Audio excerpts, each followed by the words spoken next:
সোমনাথ মন্দির মহাদেবের প্রথম জ্যোতির্লিঙ্গ নামে পরিচিত। আপনি কি জানেন সোমনাথ মন্দিরের নাম সোমনাথ কেন হয়েছে? সোম কথার অর্থ হল চন্দ্র। চন্দ্রদেব তার শ্বশুরমশাই দক্ষের অভিশাপে যখন ক্ষয়রোগ আক্রান্ত হয়েছিলেন, তখন তিনি মহাদেবের তপস্যা শুরু করেন দুই জায়গায়। এক হলো তুঙ্গনাথ চন্দ্রশিলায় এবং দ্বিতীয় হলো এই সোমনাথে। তাই চন্দ্রদেবের নাম অনুসারে তার ইষ্ট হিসাবে এই মন্দিরটি পূজিত হয় সোমনাথ জ্যোতির্লিঙ্গ নামে। এছাড়াও মাইথোলজি ওয়াইজ মনে করা হয় ভগবান বিষ্ণু এবং ব্রহ্মাকে এই স্থানেই মহাদেব সর্বপ্রথম জ্যোতির্পুঞ্জ রূপে দেখা দিয়েছিলেন। তাই এটি মহাদেবের প্রথম জ্যোতির্লিঙ্গ। তাহলে চলুন ঘুরে দেখি সোমনাথ। গুড মর্নিং, দ্বারকা থেকে সবাইকে জানাচ্ছি। এখন আমরা আছি দ্বারকা ইস্কন গেটের কাছে। আমরা ওয়েট করছি বাসের জন্য। বাস আসবে, আমাদের পিক আপ করবে সোমনাথের উদ্দেশ্যে।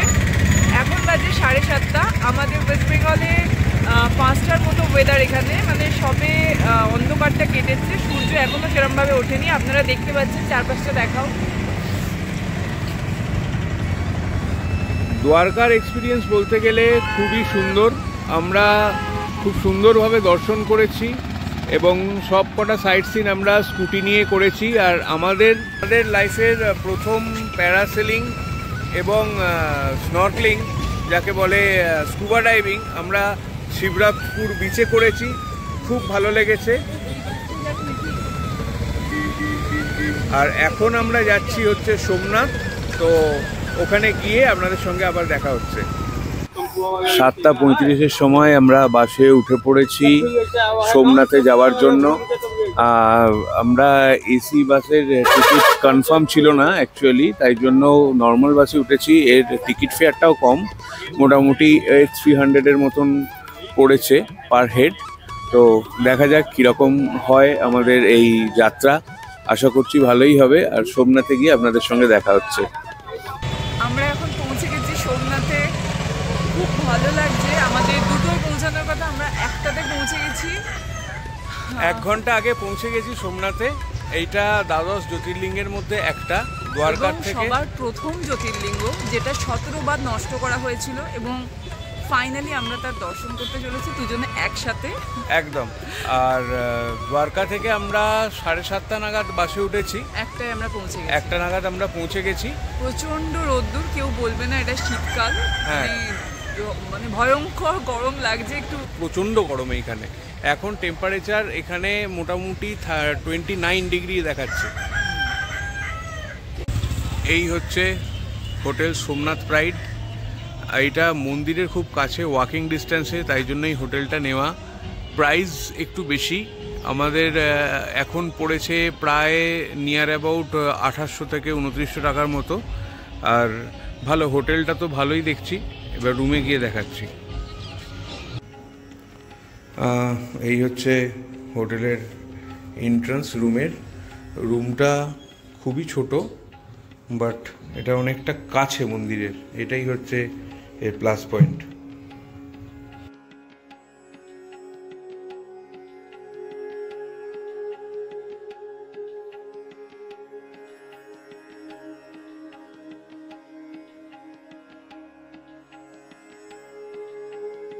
প্রচণ্ড রোদ এখানে।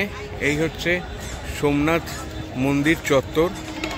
ওই দিকটা হচ্ছে করিডোর, প্রচুর বিস্তৃত এলাকা নিয়ে। আর এইখানে লাগেজ কাউন্টার, আর ওইটা হচ্ছে এন্ট্রি পয়েন্ট। এইখান থেকে এন্ট্রি। আর এটা সম্পূর্ণটা হচ্ছে করিডোর। হর হর মহাদেব। আমরা এখন আছি সোমনাথ জ্যোতির্লিঙ্গ মন্দিরের সামনে। আমাদের দর্শন হয়ে গেছে। মন্দিরের ভিতরে কোনো রকম ক্যামেরা, ঘড়ি এসব অ্যালাউ নেই, রেখে দিয়েই ঢুকতে হয়। তাই জন্য ভিতরের কোনো ছবি আমরা প্রোভাইড করতে পারবো না। এটা মন্দিরের এক্সট্রিম বাইরে করিডোরে দাঁড়িয়ে আছি আমরা, যেখান থেকে মন্দির দেখা যাচ্ছে, কিন্তু খুব একটা ভালো ছবি উঠছে না।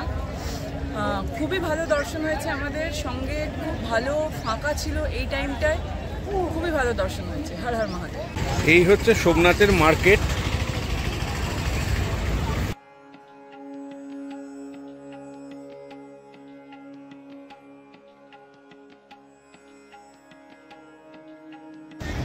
আজ সোমবারের সকাল, প্রচুর জনসমাগম হয়েছে মন্দিরের ভেতরে। আর এইখান থেকে হচ্ছে সমুদ্রের সাইডে যাওয়ার রাস্তা, যেটা ওশান ভিউ লেখা আছে। এই যে এইটা সমুদ্র মার্গ। এইখানে বিচ এরকম ওপেন থাকে না, তো এইটা সকাল 7টায় খোলে, আবার সন্ধে 8টা-9টা করে বন্ধ হয়ে যায়। আর এইটা হচ্ছে বাস স্টপ যাওয়ার রাস্তা।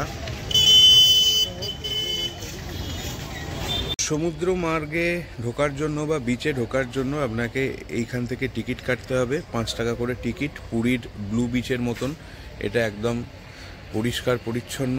আর এই হচ্ছে এইখান থেকে সোমনাথ মন্দিরের চত্বরটাও দেখা যায়, ওইখানে সোমনাথ মন্দির। তো চলুন আমরা এখন বিচে প্রবেশ করি।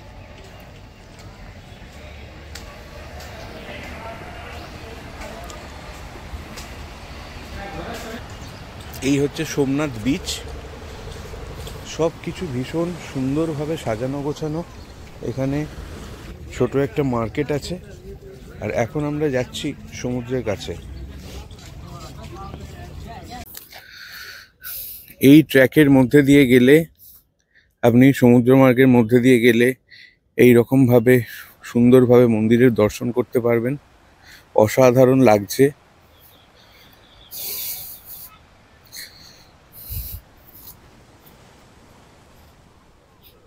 আমরা এখন আছি ভারতবর্ষের একদম পশ্চিম প্রান্তে অবস্থিত শ্রী সোমনাথ জ্যোতির্লিঙ্গ। এটা 12 জ্যোতির্লিঙ্গের মধ্যে প্রথম জ্যোতির্লিঙ্গ। আর আমার মতো যারা বিশ্বাস করেন যে মাইথোলজিটা অ্যাকচুয়ালি হিস্ট্রি, তাদের জন্য এই জায়গাটা বা এই জ্যোতির্লিঙ্গের দর্শন করা ভীষণ গুরুত্বপূর্ণ বলে আমার মনে হয়। কারণ এইটাই এমন একটা জায়গা যেখানে ব্রহ্মা এবং বিষ্ণু দুজনে শিবের প্রথম বন্দনা করেন। আর তাই জন্যই এটা প্রথম জ্যোতির্লিঙ্গ হিসাবে পরিচিত। এইখানে যে স্তম্ভটা দেখতে পাচ্ছেন, এরও একটা মাহাত্ম্য আছে। এইটা হচ্ছে বানস্তম্ভ। এই বানস্তম্ভ থেকে সোজা ওইদিকে আর কোনো ভূভাগ পড়ে না, মানে আর কোনো ল্যান্ড পড়ে না। তখনকার দিনের মানুষেরা কিভাবে জানতো, এটা সত্যি আমার কাছে আশ্চর্যজনক মনে হয়। এইখানে একদম ভূভাগ যেটা পড়ে সেটা হচ্ছে আপনার সুমেরু, যেটা মানে তখনকার দিনেও মানুষ কিভাবে জানতো সেটা আমি জানি না। তো এই হচ্ছে সোমনাথ জ্যোতির্লিঙ্গ, যেটা হচ্ছে প্রথম জ্যোতির্লিঙ্গ হিসাবে পরিচিত শিবের 12টা জ্যোতির্লিঙ্গের মধ্যে। এবার আসি আপনারা এখানে কিভাবে দর্শনে আসতে পারবেন। পৃথিবীর যে কোনো কোণা থেকে আপনাকে আসতে হবে। সবার আগে আমেদাবাদ থেকে আপনি ওয়েরাবল ট্রেনে আসবেন, আর ওয়েরাবল থেকে অটোয় আপনারা পৌঁছে যাবেন সোমনাথ দর্শনে। আর যদি আপনারা দ্বারকা থেকে আসেন, দ্বারকা থেকে বাস আসে একদম ডাইরেক্ট সোমনাথ বাস স্ট্যান্ড আছে ওই অবধি। তারপর ওখান থেকে সোমনাথ মন্দিরে আপনারা দর্শন করতে পারবেন। আপনাদের মেইন যেটা টার্গেট থাকবে পৌঁছানো, সেটা হচ্ছে আমেদাবাদ। হিন্দু মাইথোলজি ওয়াইজ মহাদেব এখানে সর্বপ্রথম জ্যোতির্পুঞ্জ হিসেবে প্রকাশ করেছিল নিজেকে, যে ওই জন্য এখানে স্বয়ং নারায়ণ এবং ব্রহ্মাও মহাদেবের পুজো করেন। এই জন্য এটা আমাদের প্রথম জ্যোতির্লিঙ্গ, যেটা এখনও অবধি 16 বার মোগলদের দ্বারা আক্রান্ত হয়েছে এবং এখনও সব মহিমায় দাঁড়িয়ে আছে আমাদের সামনে, যেটা আমাদের জন্য এবং আসন্ন প্রজন্মের জন্য খুব বড় পাওয়া।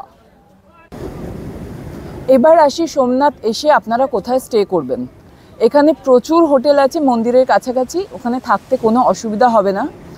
তবে এখানকার সবচেয়ে বেস্ট হোটেল যেটা, সেটা দেখার জন্য আমাদের পুরো ভিডিওটা আপনাদের দেখতে হবে। সেটা হচ্ছে সোমনাথ জ্যোতির্লিঙ্গের একদম পাশে, এবং যেখান থেকে আপনি পুরো সমুদ্রটার ভিউ পাবেন।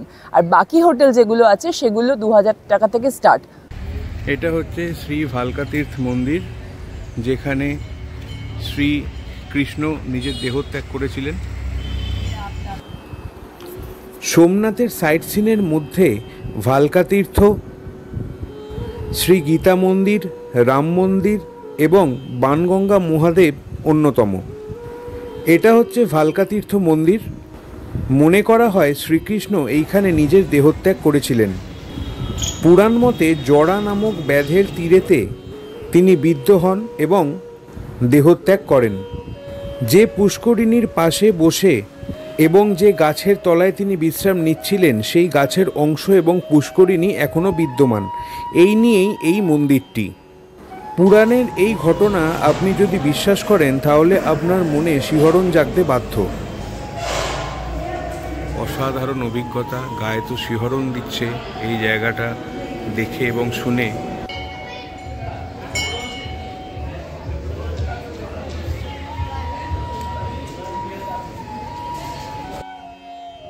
আমরা এখন আছি বাণগঙ্গা মহাদেবে। সোমনাথ মন্দিরের 2 কিলোমিটারের মধ্যে এ এক অত্যন্ত সুন্দর জায়গা, যেখানে মহাদেবের শিবলিঙ্গে সমুদ্রদেব সারাদিন ধরে জলাভিষেক করে চলে। আমি সেখানে জল অর্পণ করে এগিয়ে চললাম আমাদের পরের গন্তব্যের দিকে। সোমনাথ মন্দিরের একটি অত্যন্ত আকর্ষণীয় বিষয় হলো এইখানের রাত্রিবেলার লাইট অ্যান্ড সাউন্ড শো। এই শো না দেখলে আপনি অনেক কিছু মিস করে যাবেন। এই শো 7:30 থেকে 8:30 পর্যন্ত শুধুমাত্র রাত্রিবেলাই হয়ে থাকে।